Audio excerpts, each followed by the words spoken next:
नमस्ते दोस्तों।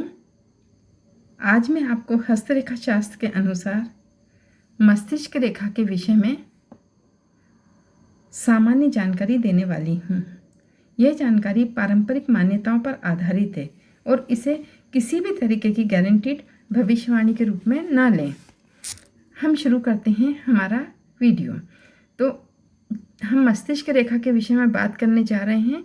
उसके पूर्व में आपको ये 3 मुख्य रेखाओं के बारे में बता दूं कि ये हमारी जीवन रेखा हो गई, जीवन रेखा से निकलती हुई ये हमारी मस्तिष्क रेखा हो गई और ये हमारी हृदय रेखा है।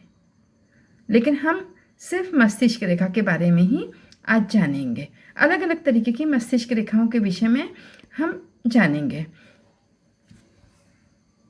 सभी हाथ अलग अलग तरीके के होते हैं। कुछ हाथ में जीवन रेखा के साथ में इस तरीके से ये चिपकते हुए मस्तिष्क रेखा निकलती है और वो सीधी हथेली के पार हो जाती है इस तरीके से। कुछ हाथ में जो है वो इस तरीके से मस्तिष्क रेखा नीचे की तरफ झुक जाती है। कुछ हाथ में मस्तिष्क रेखा जो है कुछ हथेलियों में इस तरीके से काफ़ी दूरी से निकलती है। वहीं कुछ हथेली में ये दूरी से तो निकलती है लेकिन ये छोटी छोटी रेखाएं इसको सपोर्ट कर रही होती हैं। फिर वहीं कुछ और हथेली में इस तरीके से भी देखा गया है कि ये हो गई हमारी जीवन रेखा और ये मस्तिष्क रेखा काफ़ी दूरी से निकलती है और ना इनके बीच में कोई सपोर्ट होता है इस तरीके से किसी भी लाइनों का, और ये काफ़ी दूरी से निकलती हैं। तो इन्हीं सब अलग अलग तरीके की मस्तिष्क रेखाओं के विषय में मैं आपको विस्तार से जानकारी देने जा रही हूँ।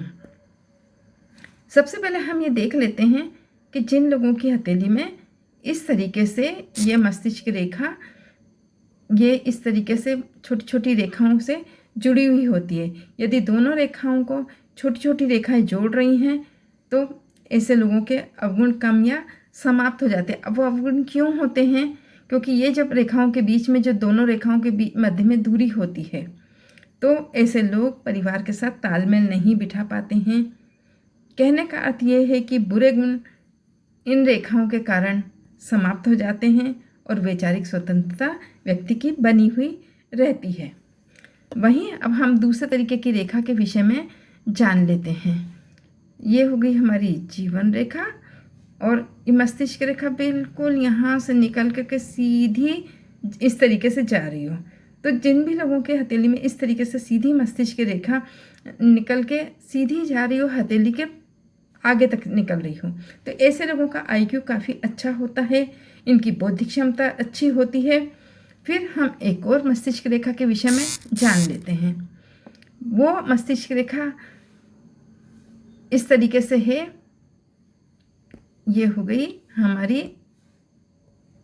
जीवन रेखा और ये मस्तिष्क रेखा जो है ना ये यहाँ से नीचे की तरफ झुक रही हो, मतलब ये हमारे चंद्र पर्वत की तरफ, ये हमारा चंद्र का क्षेत्र है, चंद्र पर्वत की ओर झुक रही हो। तो मस्तिष्क रेखा थोड़ी सी झुकी हुई होना चाहिए, ये अच्छी मानी जाती है।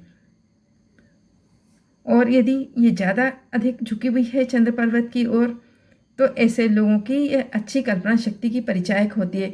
इस तरीके के लोग जो होते हैं वो जीवन में लेखक वगैरह बन करके उनको सफलता अच्छी मिलती है और किसी भी कार्य में अच्छी सफलता को ये दर्शाती है। एक अच्छे और सामाजिक मनुष्य के रूप में जो गुण होना चाहिए वो उनमें विद्यमान होते हैं इस तरीके की मस्तिष्क रेखा में, जो कि चंद्र पर्वत की ओर झुकी हुई होती है।